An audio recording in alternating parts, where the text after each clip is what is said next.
ನಮಸ್ಕಾರ ವೀಕ್ಷಕರೇ, Karnataka power TV ನ್ಯೂಸ್ಗೆ ತಮ್ಮೆಲ್ಲರಿಗೂ ಸ್ವಾಗತ. ವಾರ್ತೆಗಳ ವಿವರ. 111ನೆಯ ಸಾಮಾಜಿಕ ನ್ಯಾಯದ ಹರಿಕಾರ ದೇವರಾಜ್ ಅರಸು ಸ್ಮರಣೆ. ಸಂಡೂರಿನಲ್ಲಿ ತಾಲೂಕು ಆಡಳಿತ ವತಿಯಿಂದ ಅದ್ದೂರಿ ಜಯಂತಿ ಆಚರಣೆ. ಸಂಡೂರು ತಾಲೂಕು ಕಚೇರಿ ಆವರಣದಲ್ಲಿ ದಿವಂಗತ ಮಾಜಿ ಮುಖ್ಯಮಂತ್ರಿ ಡಿ ದೇವರಾಜ್ ಅರಸುರವರ ಜಯಂತಿಯನ್ನ ತಾಲೂಕು ಆಡಳಿತ ವತಿಯಿಂದ ವಿಜೃಂಭಣೆಯಿಂದ ಆಚರಿಸಲಾಯಿತು. ಸಾಮಾಜಿಕ ನ್ಯಾಯ, ಹಿಂದುಳಿದ ವರ್ಗಗಳ ಅಭಿವೃದ್ಧಿ ಹಾಗೂ ಶೋಷಿತ ಸಮುದಾಯಗಳ ಪರವಾಗಿ ಮಹತ್ವದ ಬದಲಾವಣೆಗಳಿಗೆ ಕಾರಣರಾದ ದೇವರಾಜ್ ಅರಸು ಅವರ ಸೇವೆ ಮತ್ತು ಕೊಡುಗೆಗಳನ್ನು ಕಾರ್ಯಕ್ರಮದಲ್ಲಿ ಸ್ಮರಿಸಲಾಯಿತು. ಸಂಡೂರಿನ ತಾಲೂಕು ಕಚೇರಿ ಆವರಣದಲ್ಲಿ ನಡೆದ ದೇವರಾಜ್ ಅರಸು ಜಯಂತಿ ಕಾರ್ಯಕ್ರಮದಲ್ಲಿ ತಾಲೂಕು ಆಡಳಿತದ ಅಧಿಕಾರಿಗಳು, ವಿವಿಧ ಇಲಾಖೆ ಅಧಿಕಾರಿಗಳು ಹಾಗೂ ಸಿಬ್ಬಂದಿ ಭಾಗವಹಿಸಿ ದೇವರಾಜ್ ಅರಸು ಅವರ ಭಾವಚಿತ್ರಕ್ಕೆ ಪುಷ್ಪ ನಮನ ಸಲ್ಲಿಸಿದರು. ಸಮಾಜದ ಹಿಂದುಳಿದ ವರ್ಗಗಳು, ಬಡವರು ಹಾಗೂ ಶೋಷಿತ ಸಮುದಾಯಗಳಿಗೆ ಸಾಮಾಜಿಕ ಮತ್ತು ಆರ್ಥಿಕ ನ್ಯಾಯ ಕಲ್ಪಿಸುವ ನಿಟ್ಟಿನಲ್ಲಿ ದೇವರಾಜ್ ಅರಸು ಅವರು ಕೈಗೊಂಡ ಹಲವು ಜನಪರ ಕ್ರಮಗಳನ್ನು ಈ ಸಂದರ್ಭದಲ್ಲಿ ಸ್ಮರಿಸಲಾಯಿತು. ಅವರ ಆಡಳಿತದ ಅವಧಿಯಲ್ಲಿ ಜಾರಿಗೊಂಡ ಜನಪರ ಹಾಗೂ ಸಾಮಾಜಿಕ ಸುಧಾರಣಾ ಕ್ರಮಗಳು ಇಂದಿಗೂ ರಾಜ್ಯದ ಸಾಮಾಜಿಕ ಅಭಿವೃದ್ಧಿಗೆ ಮಹತ್ವದ ಮೈಲುಗಲ್ಲಾಗಿವೆ ಎಂದು ಕಾರ್ಯಕ್ರಮದಲ್ಲಿ ಅಭಿಪ್ರಾಯ ವ್ಯಕ್ತಪಡಿಸಿದರು. ವಿವಿಧ ಸ್ಪರ್ಧೆಗಳಲ್ಲಿ ಹಾಗೂ ಪ್ರಬಂಧಗಳಲ್ಲಿ ಭಾಗವಹಿಸಿ ವಿಜೇತರಾದ ವಿದ್ಯಾರ್ಥಿಗಳಿಗೆ ಪ್ರಶಸ್ತಿ ಬಹುಮಾನಗಳನ್ನು ವಿತರಿಸಿದರು.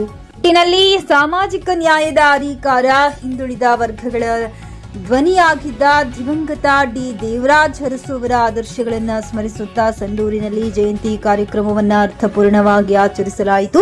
ಈ ಸಂದರ್ಭದಲ್ಲಿ ತಾಲೂಕು ದಂಡಾಧಿಕಾರಿಗಳಾದ ಅನಿಲ್ ಕುಮಾರ್ ಜಿ, ತಾಲೂಕು ಕಾರ್ಯನಿರ್ವಾಹಕ ಅಧಿಕಾರಿಗಳಾದ ಮಡಗಿನ ಬಸಪ್ಪ, ಕ್ಷೇತ್ರ ಶಿಕ್ಷಣಾಧಿಕಾರಿಗಳಾದ ಅಯ್ಯಾರಕ್ಕಿ, ಸಿಡಿಪಿಒ ನಾಗರಾಜ್, ಇನ್ನು ಹಲವಾರು ಇಲಾಖೆಯ ಅಧಿಕಾರಿಗಳು ಉಪಸ್ಥಿತರಿದ್ದರು. ವರದಿ ಅಹಮದ್ ರಫಿ, ಬಳ್ಳಾರಿ ಜಿಲ್ಲೆ. ಕಾರ್ಯಕ್ರಮದ ಉದ್ಘಾಟನೆಯನ್ನು ಮಾಡಿರುವಂತಹ ಎಲ್ಲ ಗಣ್ಯ ವ್ಯಕ್ತಿಗಳಿಗೆ ಧನ್ಯವಾದಗಳನ್ನು ಸಲ್ಲಿಸುತ್ತಾ ಡಿ ದೇವರಾಜ್ ಅರಸು ಅವರ 111ನೆಯ ಜನ್ಮ ದಿನಾಚರಣೆಯ ಪ್ರಯುಕ್ತ ಅವರ ಫೋಟೋಕ್ಕೆ ಪುಷ್ಪ, ಕಲ್ಲಹಳ್ಳಿಯ ಹೂವಾಗಿ ಕರುನಾಡಿಗೆ ಬೆಳಕಾಗಿರುವಂತಹ ಸಾಮಾಜಿಕ ನ್ಯಾಯದ ಹರಿಕಾರ, ಹಿಂದುಳಿದ ವರ್ಗಗಳ ನೇತಾರ, ಕರ್ನಾಟಕ ರಾಜ್ಯದ ಮಾಜಿ ಮುಖ್ಯಮಂತ್ರಿಗಳಾದಂತಹ ಡಿ ದೇವರಾಜ್ ಅರಸು ಅವರ 111ನೆಯ ಜನ್ಮ ದಿನಾಚರಣೆಯ ಪ್ರಯುಕ್ತ ಎಲ್ಲ ಗಣ್ಯ ವ್ಯಕ್ತಿಗಳು ಮತ್ತು ವಿದ್ಯಾರ್ಥಿಗಳು ಪುಷ್ಪಾರ್ಚನೆ ಸಲ್ಲಿಸುವುದರ ಮೂಲಕ ಗೌರವ ನಮನಗಳನ್ನು ಸಲ್ಲಿಸುವೆ.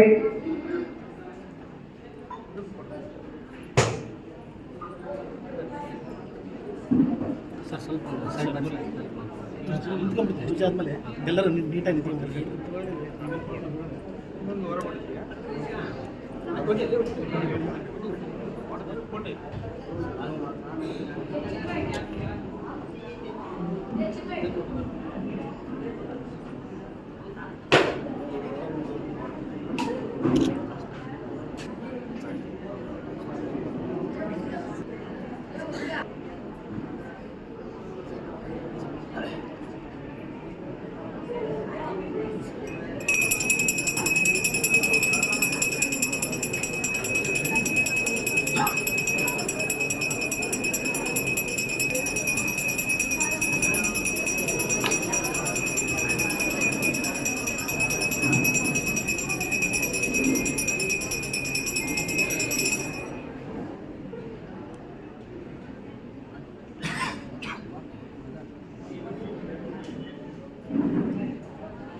ಸ್ವಲ್ಪ ಸೈಡ್ ಆಗಿದೆ, ಎಷ್ಟು ಸ್ವಲ್ಪ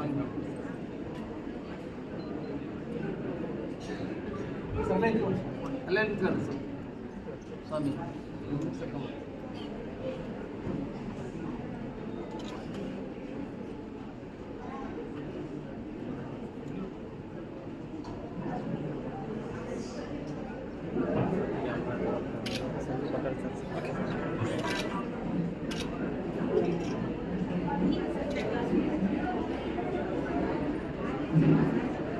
ಉದ್ಘಾಟನೆ ಮತ್ತು ಪೂಜೆ ಕಾರ್ಯಕ್ರಮವನ್ನು ನೆರವೇರಿಸಿದಂತಹ ಎಲ್ಲ ಮಾನ್ಯ ಗಣ್ಯ ವ್ಯಕ್ತಿಗಳಿಗೆ ಧನ್ಯವಾದಗಳನ್ನು ಸಲ್ಲಿಸುತ್ತಾ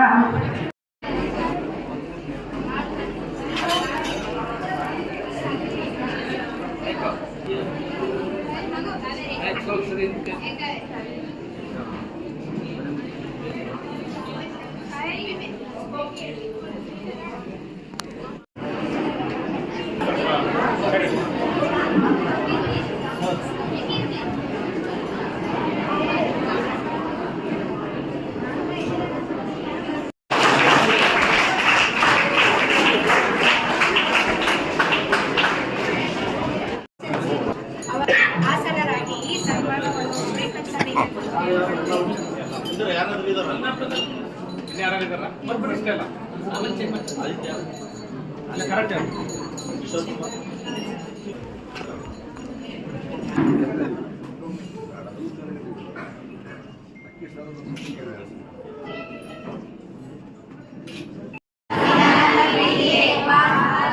ಭಾರತದ ಪ್ರಜೆಗಳಾದ ನಾವು ಭಾರತವನ್ನು ಸಾರ್ವಭೌಮ ಸಮಾಜವಾದಿ ಜಾತ್ಯತೀತ ಪ್ರಜಾಸತ್ತಾತ್ಮಕ ಗಣರಾಜ್ಯವನ್ನಾಗಿ ರೂಪಿಸುವುದಕ್ಕೆ ಸಾಮಾಜಿಕ ಆರ್ಥಿಕ ಮತ್ತು ರಾಜಕೀಯ ನ್ಯಾಯವನ್ನು ವಿಚಾರ ಅಭಿವ್ಯಕ್ತಿ ನಂಬಿಕೆ ಮತ್ತು ಧರ್ಮ ಉಪಾಸನೆಯ ಸ್ವಾತಂತ್ರ್ಯವನ್ನು ಸ್ಥಾನಮಾನ ಮತ್ತು ಅವಕಾಶಗಳ ಸಮಾನತೆಯನ್ನು ದೊರೆಯುವಂತೆ ಮಾಡುವುದಕ್ಕಾಗಿ ವ್ಯಕ್ತಿ ಗೌರವ, ದೇಶದ ಏಕತೆ ಮತ್ತು ಸಮಗ್ರತೆಗಾಗಿ ಎಲ್ಲರಲ್ಲಿ ಭ್ರಾತೃತ್ವ ಭಾವನೆಯನ್ನು ಮೂಡಿಸುವುದಕ್ಕೆ ದೃಢ ಸಂಕಲ್ಪ ಮಾಡಿ ನಮ್ಮ ಸಂವಿಧಾನ ಸಭೆಯಲ್ಲಿ 1949ನೇ ಇಸವಿಯ ನವೆಂಬರ್ ತಿಂಗಳ 26ನೇ ದಿನದಂದು ಈ ಸಂವಿಧಾನವನ್ನು ನಮಗೆ ನಾವೇ ಅರ್ಪಿಸಿಕೊಂಡು ಅಂಗೀಕರಿಸಿ ಶಾಸನವಾಗಿ ವಿಧಿಸಿಕೊಂಡಿದ್ದೇವೆ.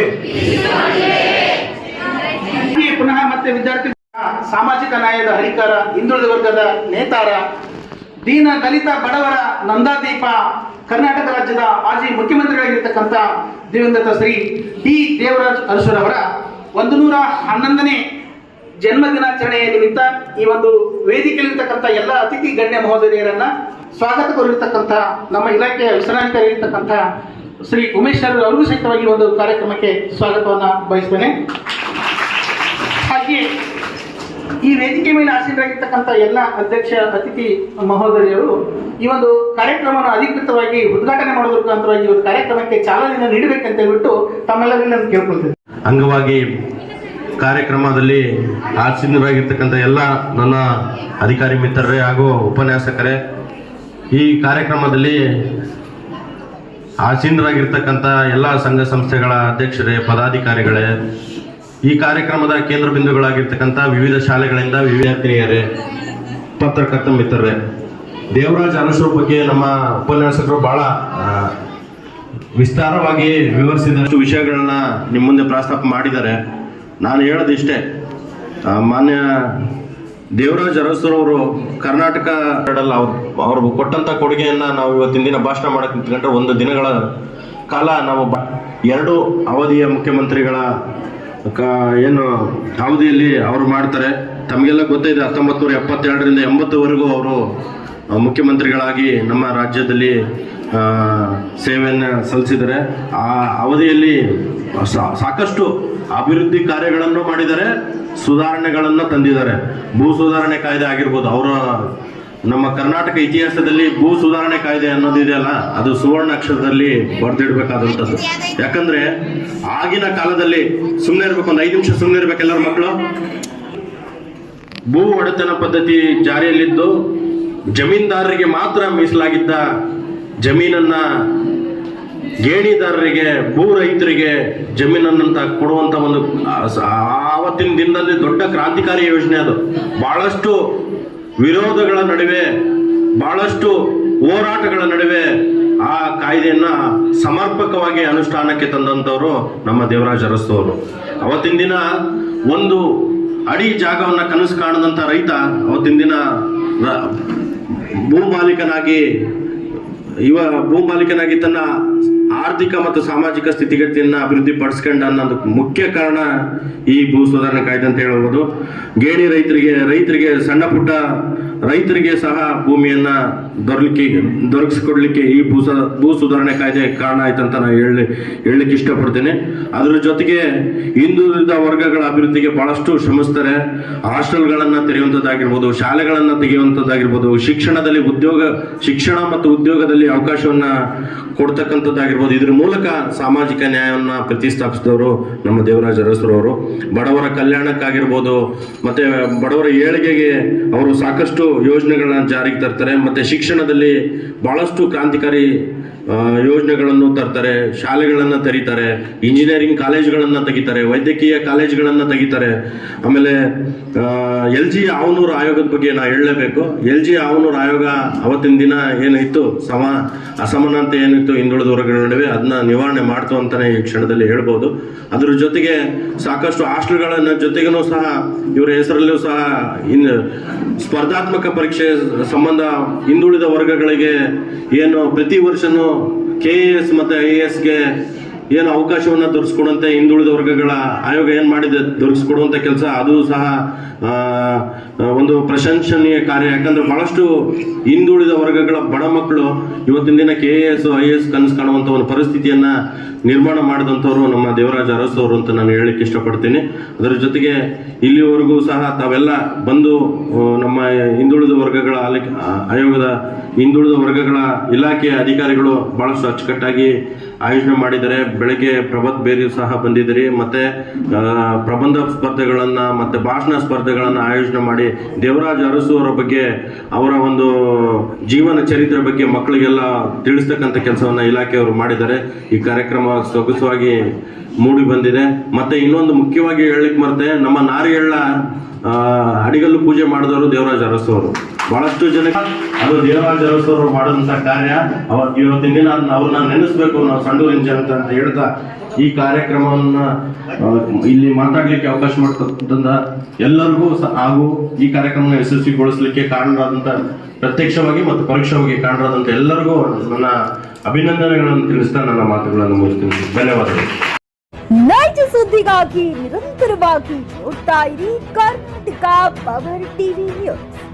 ನೀವು ಇನ್ನು ನಮ್ಮ ಚಾನೆಲ್ ಸಬ್ಸ್ಕ್ರೈಬ್ ಮಾಡಿಲ್ಲ ಅಂದ್ರೆ ಕೂಡಲೇ ನಮ್ಮ ಚಾನೆಲ್ ಸಬ್ಸ್ಕ್ರೈಬ್ ಮಾಡಿ, ಲೈಕ್ ಮಾಡಿ, ಕಮೆಂಟ್ ಮಾಡಿ, ಶೇರ್ ಮಾಡಿ ಮತ್ತು ಬೆಲ್ ಐಕಾನ್ ಪ್ರೆಸ್ ಮಾಡಿ.